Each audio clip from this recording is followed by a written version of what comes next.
was a child, a girl I had a crush on brought her pet rabbit to my house. It had just been mauled by a dog, and it was hanging on to the last threads of its life. She asked me to put it out of its misery. I grabbed my dad's .357, but I couldn't bring myself to pull the trigger. My older cousin, who was there at the time, took the gun from my hand and fired 3 times. He looked at me and said, "Don't feel bad. You've never killed anything in your life."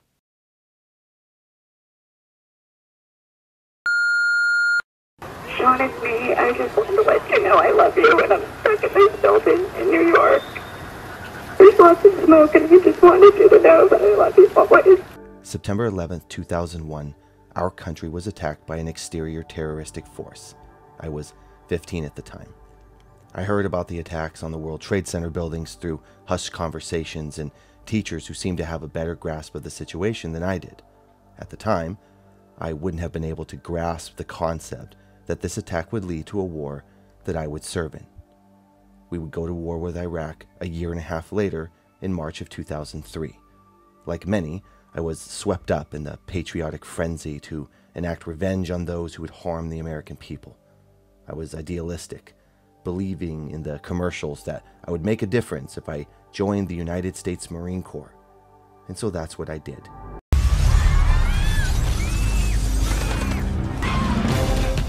There are a few who move toward the sounds of chaos. They are the few, the proud, the Marines.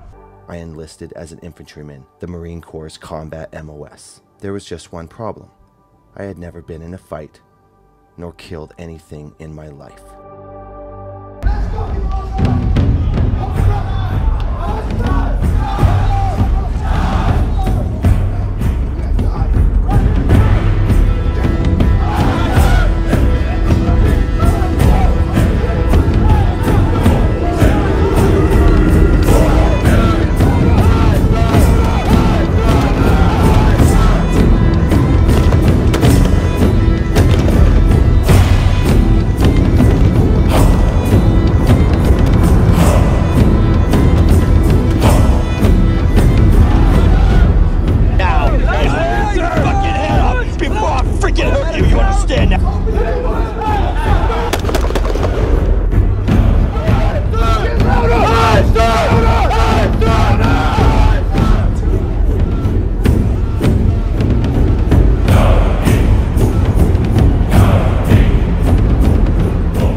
So how did they do it?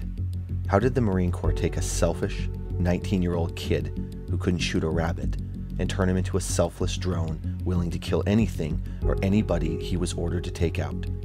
It's pretty simple, really. First, they had to strip me of my personality, my individuality, the thing that made me me. The Marine Corps' success depends on teamwork. Therefore, teamwork is an essential part of your training here at Parris Island. From now on, you will train as a team. You will eat, live, sleep, and train as a team. The word I is no longer part of your vocabulary. They did this by making me refer to myself in the third person. I was no longer a human. I didn't have a name. I was a recruit. Slightly better than a civilian, but miles below a real Marine. Everything I said, I had to say in the third person. It's the recruit's drawing of a footlocker, sir! Jesus, Joseph and doggy style, Mary! That is a pile of dog shit! Sir, the recruit's never been good at drawing, sir! Why the fuck are you my scribe then? Isn't my scribe supposed to know how to draw? Sir, the recruit doesn't know. The recruit thought the scribe was supposed to write, sir! Of course the recruit doesn't know! The recruit doesn't know because I haven't told him! This is step one in a long series of brainwashing. So what is step two? Step two is to take away your ability to make any decisions on your own. No, but pick it up now! Not fast enough, put it down now! Stick it out now! Not loud enough, fix me now! Fix my feeling! Every step, every moment, from the time you wake up to the time you close your eyes, is controlled. Even rare moments, like being able to go to Sunday church on base, is filled with fear as you scurry to and from your barracks. The time you get to eat, how fast you walk, how often you speak, everything is controlled. When you shower with groups of men. When you piss, when you shit, you do so with no privacy.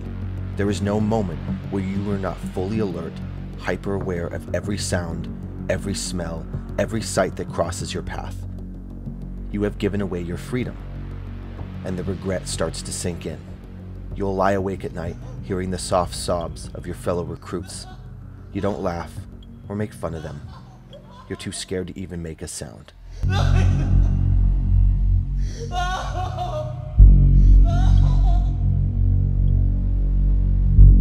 Boot camp gets glorified in movies like Jarhead and Full Metal Jacket, but the reality is, looking back, it's a lot more humorous.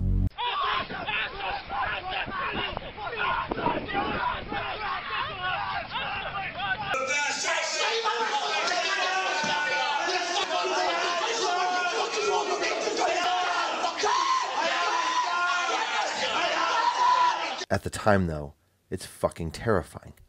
With no sense of control and no ability to fight back, your independent will and personality gets beat out of you day by day. You become more and more submissive as time moves on.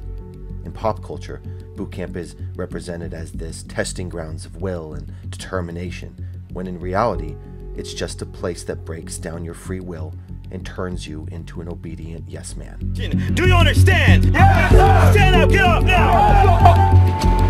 Today, let's go! Let's go! Let's go! Alright, sir!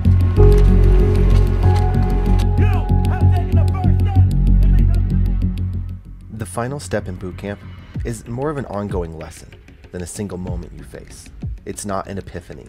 The final step for them was to get me to accept any order without question. You will do what you're told to do, when you're told to do it, and without question. Do you understand? Yes, sir! They do this by forcing you into situations that you normally wouldn't walk into, like a CS gas chamber.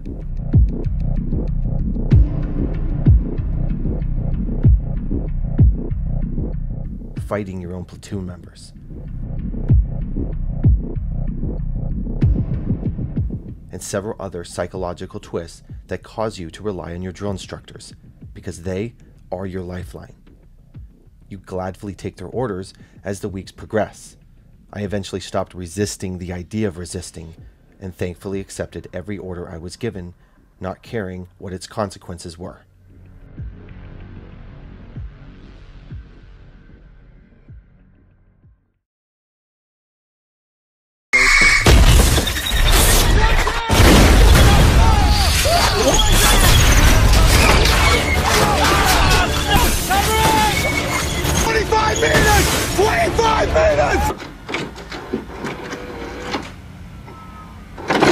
Okay, we're just going to have to pause right there.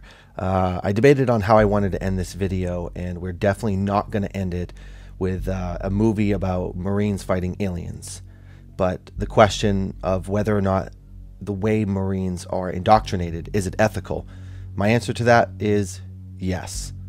Everything I described, everything I showed you and talked about is not only important, it's life-saving. If you do not follow your orders, if you try to do things your own way, you will get either yourself killed or someone else. Marine combat succeeds because we act as a single unit. Everything is scripted. Everything is carefully trained out. And if you deviate from that, someone gets hurt. If you're thinking of joining the Marines, please know that 99% of what you're going to do is not going to be exciting. There's a lot of standing by and waiting, a lot of cleaning your weapons and waiting, a lot, and I mean a lot of waiting. I still consider my time in the Marines as some of the best and worst memories of my life. Now, I know I said I wasn't going to end this video with Battle of Los Angeles, but come on, it's fucking Marines fighting aliens. Enjoy. You're the bravest Marine I've ever seen, Hector!